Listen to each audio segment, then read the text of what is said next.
بسم الله الرحمن الرحيم يا طيبة يا طيبة يا داوى العيانة اشتقنا لك والهوى نادانا والهوى نادانا يا طيبة يا طيبة يا داوى العيانة اشتقنا لك والهوى نادانا والهوى نادانا يا طيبة يا طيبة يا داوى العيانة اشتقنا لك والهوى نادانا والهوى نادانا يا طيبة يا طيبة يا داوى العيانة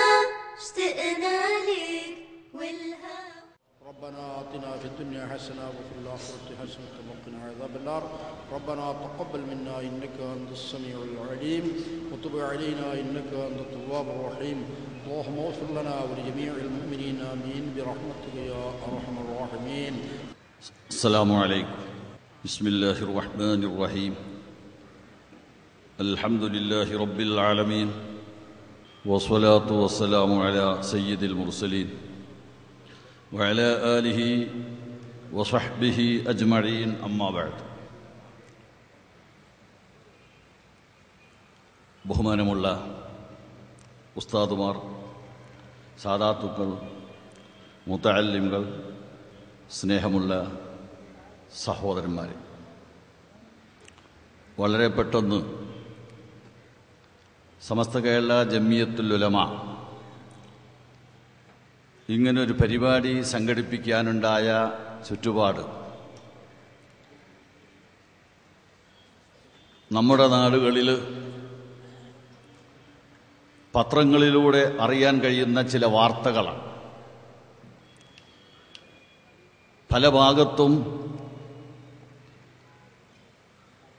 തീവ്രവാദ പ്രവർത്തനങ്ങൾ, ഭീകരവാദ പ്രവർത്തനങ്ങൾ നടക്കുന്നു എന്ന് അറിയാൻ കഴിഞ്ഞപ്പോൾ ഇവിടുത്തെ മുസ്ലിമീങ്ങളോടും അല്ലാത്തവരോടും അത്തരം പ്രവർത്തനങ്ങളുമായി ബന്ധപ്പെടാൻ പാടില്ല എന്ന് ഓർമ്മപ്പെടുത്താനാണ് ഈ സമ്മേളനം ഇവിടെ വിളിച്ചു കൂട്ടിയിട്ടുള്ളത്. പരിശുദ്ധ ദീൻ ഇസ്ലാമിൻ്റെ കാഴ്ചപ്പാട് എന്ത് എന്ന് സമസ്തയുടെ പ്രഗത്ഭന്മാരായ നേതാക്കൾ നമ്മുടെ മുമ്പിൽ വിവരിച്ചു തരും. സത്യത്തിൽ അക്രമപ്രവർത്തനങ്ങൾ ഒരു മതവും ആഗ്രഹിക്കുന്നില്ല, ഒരു നല്ല വിഭാഗവും ആഗ്രഹിക്കുന്നില്ല, നിർദ്ദേശിക്കുന്നില്ല എന്ന് പറയേണ്ടതും ഇല്ല. മനുഷ്യത്വമുള്ള മുഴുവൻ ആളുകളും അക്രമപ്രവർത്തനങ്ങളിൽ നിന്ന് മാറി നിൽക്കണം എന്നത് ഒരു വസ്തുതയാണ്. ആരെ ആക്രമിച്ചാലും ആക്രമിക്കപ്പെടുന്നവന്റെ വേദനയും അവന്റെ കുടുംബത്തിന്റെ യാതനയും നമുക്ക് അറിയാവുന്നതാണ്. മനുഷ്യത്വമുള്ള ഒരാൾക്ക് മറ്റൊരാളെ ആക്രമിക്കാൻ പറ്റില്ല. അത് മൃഗത്തിന്റെ സ്വഭാവമാണ്, മനുഷ്യത്വത്തിന് നിരക്കുന്നതല്ല. അതുകൊണ്ട് ഇക്കാര്യം ഓർമ്മപ്പെടുത്തേണ്ടതുണ്ട് എന്ന് ചിന്തിച്ചുകൊണ്ടാണ് സമസ്ത കേരള ജമിയത്തുൽ ഉലമ ഈ പരിപാടി സംഘടിപ്പിച്ചിട്ടുള്ളത്. ഇന്ന് പത്ര റിപ്പോർട്ടുകളിലൂടെ ഭീകരപ്രവർത്തനങ്ങൾ നടക്കുന്നുവെന്ന് കാണാൻ കഴിഞ്ഞു. പക്ഷേ നമുക്കൊരാശ്വാസമുള്ളത്, ഈ പേരിൽ പോലീസ് പിടികൂടിയ ആളുകളിൽ 90% നിരപരാധികളാന്ന് പറഞ്ഞു വിട്ടിരിക്കുക. കുറ്റം തെളിയിക്കപ്പെട്ടിട്ടില്ല. കാശ്മീരിൽ പോയി ഭീകരവാദ പ്രവർത്തനം നടത്തിയെന്ന് പറഞ്ഞുകൊണ്ടും നാടുകളിൽ ഭീകരപ്രവർത്തനം നടത്തുന്നുവെന്ന് പറഞ്ഞുകൊണ്ടും പലരെയും ഇവിടുത്തെ നിയമപാലകർ പിടികൂടിയിട്ടുണ്ടെങ്കിലോ തെളിയിക്കപ്പെട്ടിട്ടില്ല. അവർ നിരപരാധികളാണെന്ന് പറഞ്ഞ് പരിപൂർണമായി വിട്ടിരിക്കുകയാണ്. ചിലരെ ഇനിയും ചോദ്യം ചെയ്യാൻ ബാക്കിയുണ്ടെന്ന് പറയുന്നുണ്ടെങ്കിൽ തന്നെയും അപ്പൊ അത് മനസ്സിലാക്കി ഭീകരവാദ പ്രവർത്തനങ്ങൾ, അക്രമ പ്രവർത്തനങ്ങളിൽ ആളുകൾ മാറി നിൽക്കുന്നു എന്നാണ് നമുക്ക് മനസ്സിലാകുന്നത്. ഇത് പ്രോത്സാഹിപ്പിക്കുക നമ്മൾ ചെയ്യേണ്ടത്. പരിശുദ്ധ ദീൻ ഇസ്ലാമിനെ സംബന്ധിച്ചിടത്തോളം ഏറ്റവും പ്രധാനപ്പെട്ടത് ഈമാൻ, വിശ്വാസപരമായ കാര്യമാണ്. മഹാനായ മുഹമ്മദുർ റസൂലുള്ളാഹി പഠിപ്പിച്ചത് 3 കാര്യം ഒരു മനുഷ്യരിൽ ഉണ്ടാകുമ്പോഴേ അവന്റെ ഈമാൻ ശരിയാവുകയുള്ളൂ, പരിപൂർണമാവുകയുള്ളൂ എന്നാണ്. സലാസുൻ മൻ കുന്ന ഫീഹി വജദ ഹലാവത്തുൽ ഈമാൻ. 3 കാര്യം ഒരു വ്യക്തിയിൽ ഒത്തുകൂടുമ്പോഴേ അവന്റെ ഈമാന്റെ പരിപൂർണത ഉള്ളൂ. അതിൽ ഒന്ന്, തന്നെ സ്നേഹിക്കുന്നത് പോലെ, തനിക്ക് നല്ലത് ആഗ്രഹിക്കുന്നത് പോലെ തന്റെ സഹോദരനും നല്ലത് ആഗ്രഹിക്കുക എന്നതാണ്. കേവലം ശാഖാപരമായ നിയമങ്ങളല്ല, അടിസ്ഥാനപരമായ വിശ്വാസം. ഇസ്ലാമിൽ ഏറ്റവും പ്രധാനം വിശ്വാസത്തിനാണ്. അതില്ലെങ്കിൽ അവന്റെ എത്ര നല്ല പ്രവർത്തനത്തിനെയും അംഗീകരിക്കപ്പെടില്ല.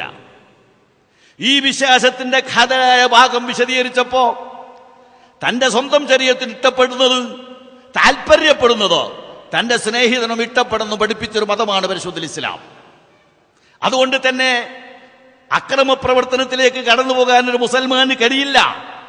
ഇത് തന്നെയാണ് എല്ലാ മതത്തിന്റെയും പാഠം പഠിപ്പിക്കുന്നത്, നാം മനസ്സിലാക്കേണ്ടത്. ശത്രുക്കളോട് പോലും ആ ശത്രുത വെച്ച് പുലർത്താൻ പാടില്ലെന്ന് പഠിപ്പിച്ചൊരു മതം. മുസ്ലിമീങ്ങൾക്ക് എങ്ങനെ തീവ്രവാദിയാകാൻ കഴിയും? ഒരിക്കലും അത് സംഭവിക്കില്ല. പരിശുദ്ധ ഖുർആനിൽ അല്ലാഹു സുബ്ഹാനഹു വ തആല പഠിപ്പിച്ചു സൂറത്ത് ഫുസ്സിലത്തിൽ, വലാ തസ്തവിൽ ഹസനതു വലസ്സയ്യിഅ. നല്ലതും ചീത്തയും ഒരിക്കലും സമമല്ലല്ലോ. നല്ലതും ചീത്തയും സമമാണെന്ന് ആരെങ്കിലും പറയുമോ? എന്നിട്ട് ഖുർആൻ പറഞ്ഞു, ഇദ്ഫഅ ബില്ലതി അഹ്സൻ. നിങ്ങളോടൊരു ആള് ശത്രുത വെച്ച് പുലർത്തി, നിങ്ങളൊരാൾ ഇങ്ങോട്ട് ആക്രമിച്ച്, നിങ്ങളൊരാൾ വേദനിപ്പിച്ചു, തിരിച്ച് അതേ നാണയത്തിൽ നിങ്ങൾ നൽകരുത്. ഇദ്ഫഅ ബില്ലതി അഹ്സൻ. തിരിച്ചങ്ങോട്ട് നൽകേണ്ട സ്നേഹമാണ്. അക്രമികളോട് കാണിക്കേണ്ട മര്യാദ ഇസ്ലാം പഠിപ്പിക്കുകയാണ്. ഒരിക്കലും അക്രമത്തിന് അക്രമം കൊണ്ട് നേരിടാൻ പാടില്ല. നിരപരാധിയെ ആക്രമിക്കരുതെന്നല്ല, നിരപരാധിയെ വേദനിപ്പിച്ചുകൂടാ എന്നല്ല, നിരപരാധിയെ വിഷമിപ്പിച്ചുകൂടാ എന്നല്ല. സ്വയം അക്രമികളായ മനുഷ്യന്മാർ തന്റെ നേരെ അക്രമമായി കടന്നു വരുമ്പോ ഇദ്ഫഅ ബില്ലതി അഹ്സൻ, നീ നല്ല രൂപത്തിൽ അവനോട് വർത്തിക്കണം. നോക്ക്, നിങ്ങൾ ഇസ്ലാമിന്റെ സന്ദേശം അതാ. ഇത് ഖുർആൻ പഠിപ്പിച്ചതാ. ഇതിലപ്പുറം ആധികാരികമായ രേഖ ഖുർആനിൽ കാണുകയില്ല. എന്നിട്ട് പരിശുദ്ധ ഖുർആൻ പറഞ്ഞു അതിന്റെ കാര്യം. അത് നിങ്ങൾക്ക് പ്രയാസമുണ്ടാകും. ആരെങ്കിലും കയറി ആക്രമിച്ചാൽ, വേദനിപ്പിച്ചാൽ, പരിഹസിച്ചാൽ, ചീത്ത വിളിച്ചാൽ, അപമാനപ്പെടുത്തിയാൽ അതേ നാണയത്തിൽ തിരിച്ചടിക്കാനായിരിക്കും പലരുടെയും താല്പര്യം. പക്ഷെ അത് ചെയ്യരുത്. നിങ്ങൾ അവരോട് നല്ല രൂപത്തിൽ നീങ്ങണമെന്ന് ഖുർആൻ പഠിപ്പിച്ചിട്ട് ഖുർആൻ ഓർമ്മപ്പെടുത്തുന്നു. ഇത് പ്രയാസമാണ്, പലർക്കും ഇത് ഉൾക്കൊള്ളാൻ കഴിയില്ല. വമാ യുലഖാഹാ ഇല്ലല്ലദീന സബറു വമാ യുലഖാഹാ ഇല്ലാ ദു ഹവ്ലിൻ അളീം. ഈമാനിന്റെ പകുതി ക്ഷമയാണെന്ന് പഠിപ്പിച്ച ഇസ്ലാം, ആ ക്ഷമ ഉള്ള ആളുകൾക്ക് മാത്രമേ ഈ ഒരു നയം സ്വീകരിക്കാൻ കഴിയുള്ളൂ. പരിശുദ്ധ ഖുർആൻ പഠിപ്പിച്ചു. എന്നിട്ട് ഖുർആൻ പറഞ്ഞു, നിങ്ങൾ ആ നയം സ്വീകരിച്ചാൽ ഉണ്ടാകുന്ന ഗുണം എത്രമാത്രം വലുതാണെന്നറിയാമോ? നിങ്ങൾക്കതുകൊണ്ട് നേട്ടം എത്രയാണെന്നറിയാമോ? താൽക്കാലികമായ ആരംഭത്തിൽ പ്രയാസങ്ങൾ നേരിട്ടാൽ തന്നെയും, ഉൾക്കൊള്ളാൻ പ്രയാസമുണ്ടെങ്കിലും അതിന്റെ ഗുണം വളരെ വലുതാ. പരിശുദ്ധ ഖുർആൻ പഠിപ്പിച്ചു, ഫൈദല്ലദീ ബൈനക